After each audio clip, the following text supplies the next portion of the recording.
ప్రభుత్వం అధికారంలోకి వచ్చినప్పటి నుంచి కావలి నియోజకవర్గంలో అభివృద్ధి పనులు వేగంగా జరుగుతున్నాయని అంటున్న ఎమ్మెల్యే కావ్య కృష్ణారెడ్డితో మా ప్రతినిధి రమణారెడ్డి ఫేస్ టు ఫేస్.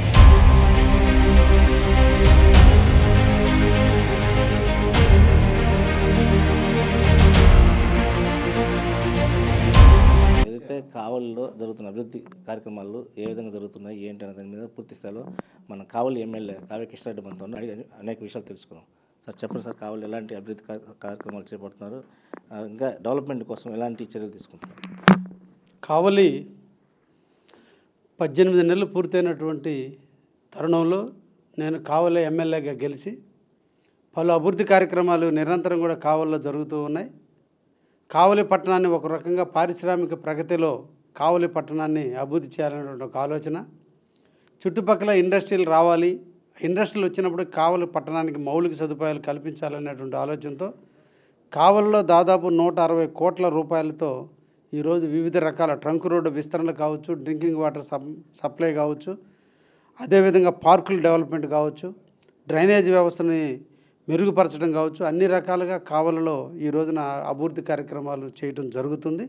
అదేవిధంగా కావలి మా నియోజకవర్గంలో 4 మండలాలు ఉంటే 4 మండలాలు కూడా వ్యవసాయానికి అనుకూలమైనటువంటి మండలాలు కాబట్టి ఆ ప్రాంతం అంతా కూడా వ్యవసాయదారులకు అనుగుణంగా చెరువులన్నింటినీ ఆధునీకరణిస్తూ పంట కాలువలన్నింటినీ అభివృద్ధి చేస్తూ రైతులు ఎక్కడ ఇబ్బందులు పడకుండా పంటలు ఇంటికి చేరువయ్యేటట్టుగా అన్ని రకాల సదుపాయాలు ఈరోజు మేము అన్నీ కూడా కల్పిస్తున్నాం.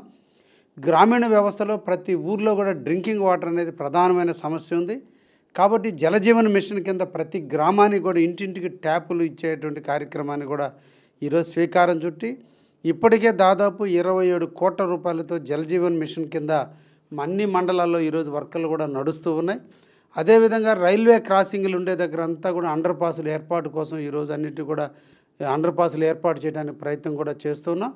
అదేవిధంగా ఈరోజు రామాయపట్నం పోర్టు పక్కన ఈరోజు బీపీసీఎల్ ఇండస్ట్రీ వస్తుంది. అదేవిధంగా దగదత్తి మండలంలో దామారం దగ్గర ఎయిర్పోర్టు వస్తుంది. ఈ రెండింటిని వాళ్ళ కావలి విపరీతంగా అభివృద్ధి చెందేదానికి అవకాశం ఉంది. విద్యార్థులకి ఉపాధి దొరికేటువంటి అవకాశం కల్పించాలనే ఉద్దేశంతో ఈరోజు కావలిలో ఒక ఎడ్యుకేషన్ని హబ్గా ఈరోజు కావలిని రూపుదించే విధంగా కూడా ప్రయత్నాలు జరుగుతున్నాయి.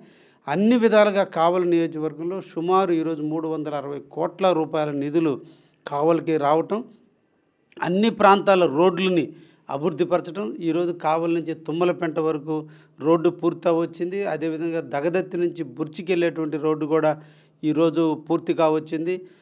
అదేవిధంగా రాజుపాలెం నుంచి ఇసుకపల్లి వరకు ఉన్నటువంటి రోడ్లో కూడా ఈరోజు 50% వర్కులు పూర్తి అవుతున్నాయి. కావలి నియోజకవర్గంలో ఉండే R&B పరంగా కూడా ఎటువంటి రోడ్లకి ఇబ్బందులు లేకుండా ఈరోజు తిప్ప నుంచి కూడా జక్కిపల్లి గూడూరు వరకు కూడా 3 కోట్ల రూపాయలతో R&B నిధులు వెచ్చించడం జరిగింది. అదేవిధంగా ఇందుపూరు పురినికి కూడా 3 కోట్ల రూపాయలు వెచ్చించి ఆ ప్రాంతాన్ని కూడా అభివృద్ధి చేయడం కూడా జరుగుతుంది. ఈ రోజున ఆరోగ్యం చాలా ప్రధానమైనటువంటి సమస్య కాబట్టి ఎక్కడెక్కడ PHCలు ఏర్పాటు చేస్తే ఆ ప్రాంతాలకి ప్రజలకి అన్ని మెరుగైన సౌకర్యాలు అందించవచ్చు అనే ఆలోచనతో ఈరోజు 9 కోట్ల రూపాయలతో 9,04,00,000 రూపాయలతో ఈరోజు ఆరోగ్య కేంద్రాలన్నింటినీ కూడా అభివృద్ధి చేయటం కూడా జరుగుతుంది. పవన్ కళ్యాణ్ గారు ముఖ్యంగా పంచాయతీరాజ్ వ్యవస్థ మంత్రిగా ఈరోజు ఉప ముఖ్యమంత్రిగా ఉంటే ఆయన కావలి నియోజకవర్గానికి 12 కోట్ల రూపాయలు కొత్త రోడ్లకి ఈరోజు నిధులు ఇవ్వడం కూడా జరిగింది. ఈ విధంగా 360 కోట్ల రూపాయలతో కావలి అభివృద్ధి చెందుతుంది.